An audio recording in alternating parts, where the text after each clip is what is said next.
Here with us today are Bertha, her husband Julio, and I'm very happy to report 15-year-old Bianca also joins us. So Bianca, you know, you watched that story and it's kind of amazing to see you here. How are you doing? I'm doing great, thank you. I feel back to my normal self. When you pulled her out, you said you felt the shocks. How strong were those? Well, it wasn't strong, but I can handle, you know. Yeah, See, I know you it's had to do what you because, had you to know, do. I see my daughter, she need help, and then I just did it. Well, Julio, you're quite a hero. Yeah.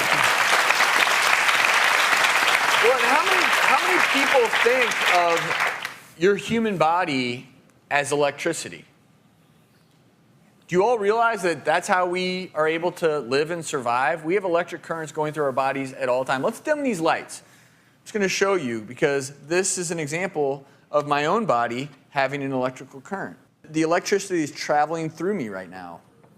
Now, luckily, the amount of electricity is very small, unlike in Bianca's case. But as you can see, again, my body is an electrical conduit for this. Because what happens, and let me show everyone on the magic wall, the way your heart beats is through electric currents.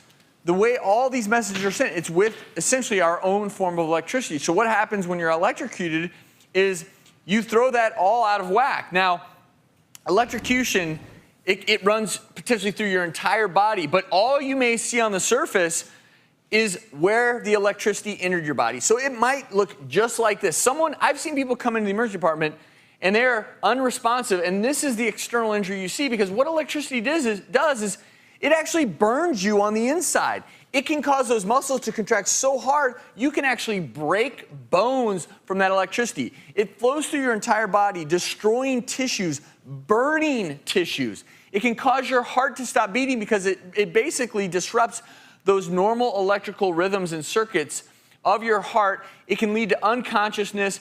In Bianca's case, it sounds like not only did you lose consciousness, your heart stopped beating, and all of these things can happen in an instant because electrocution injuries, they're never predictable. But there are things you can do, and one of the things is you guys, your pool was really old, right? When was your pool built?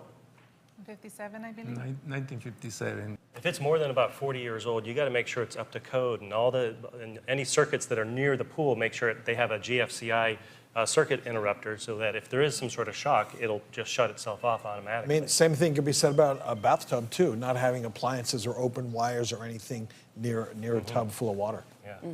I think the other takeaway here, and this is where we need to applaud you, is you have to understand that learning CPR, knowing how to provide CPR can save a life, and you can actually go to redcross.org to find out how you can get certified in your area. This is something that just takes a few hours, but it can help you save a life. Bianca, we are so happy to see you doing well today. Thank you.